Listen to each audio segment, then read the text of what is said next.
Okay, got the axle back in.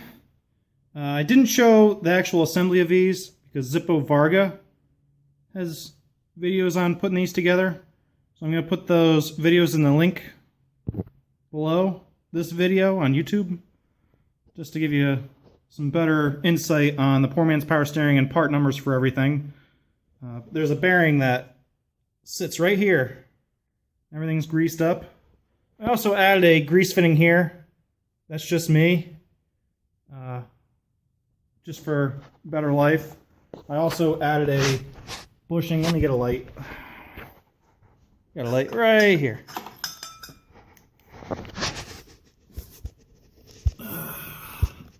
Also added a bushing behind that collar to shim up the play on that axle. I also added a grease fitting to that, but like I said, that's just me.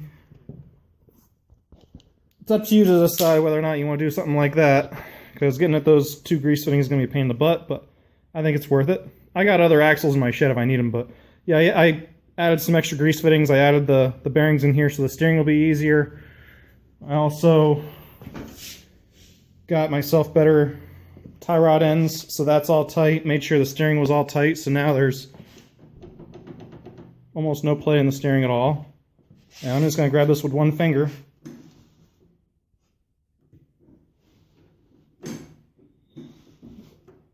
Steers pretty easy. Not the easiest steering tractor, but I imagine it's going to be better than it was. I'll put some tri-bar tires on here in the future, and it'll steer really easy. I might even put the narrow rims on here from the earlier tractors.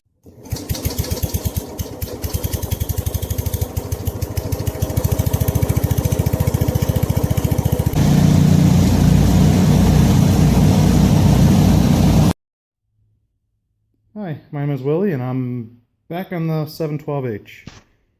This time we're working on, you guessed it, the front axle.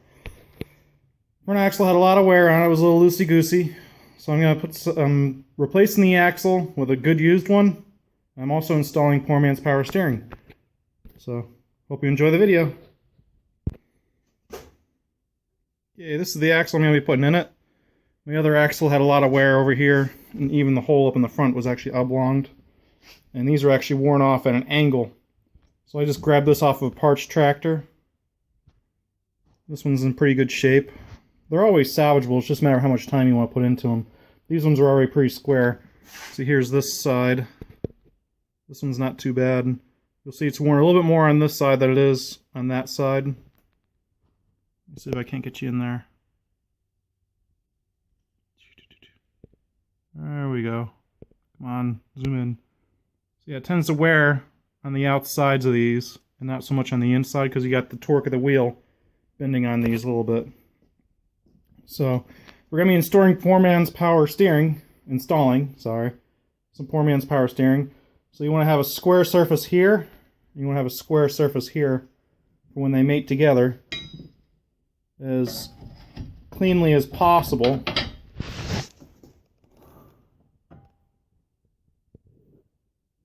So there's no gaps anywhere, so the pressure is even on the thrust bearing, which here's the bearings right here.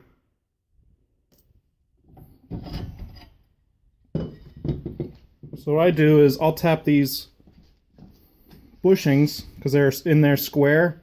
The bushings will be in these cylinders square.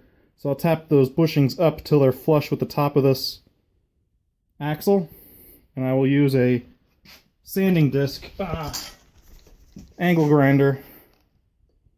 I'll slowly work my way down until I get flush with the top. Once I get flush with the top, then I'll go over it with a file back and forth at different angles until I get it all nice and even. So I'm going to get a video of that going. I'll put it on, I'll speed it up for you. So, just wanted to give you the heads up on that. As for these, in some extreme cases, you'll have edges worn into them. These are the ones off the other axle. Let's see if I can't get you on there.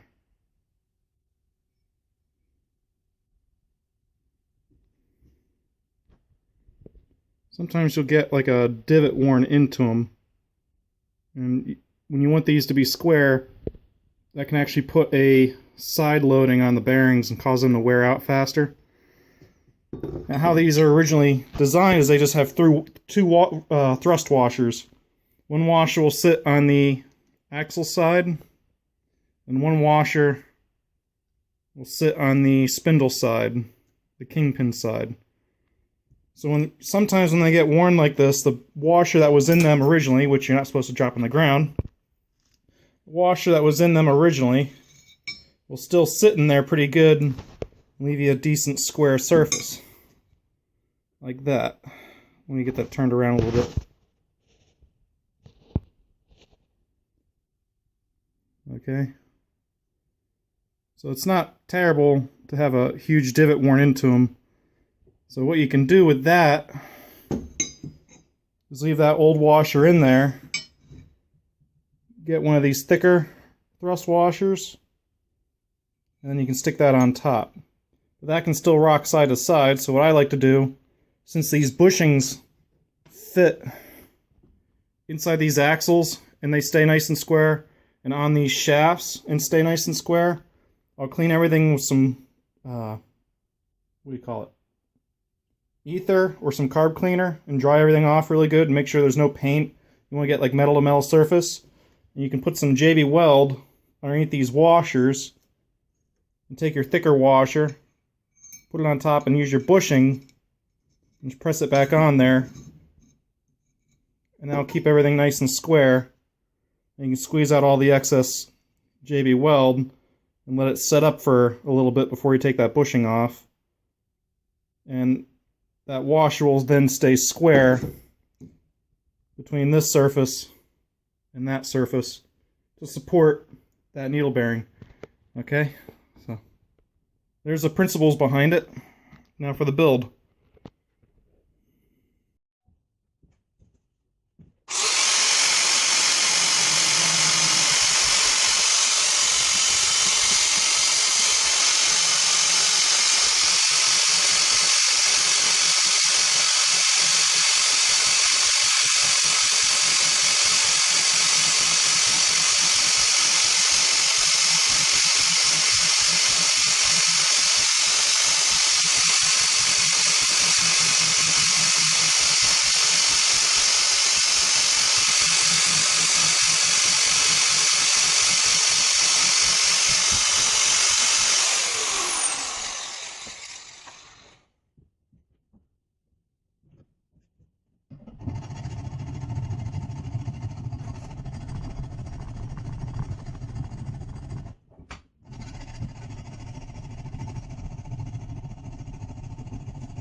Okay, this is afterwards. Not sure how nice this is going to come out. But I just barely touched the top of that bushing and filed it down. Never going to be 100% perfect, but as long as it's close, where it doesn't have any wobble to it, and it sits nice and square with the hole, you'll be good enough. You'll be in business. Here's the other one. Like I said, this one's not going to be perfect either. I just got to get it close. And this is a good bushing to square things up.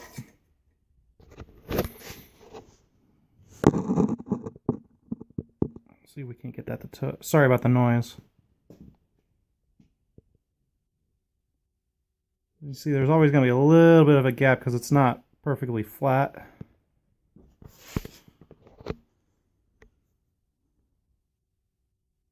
It's pretty darn close. I don't know why it doesn't want to focus. There we go. Ah, come on.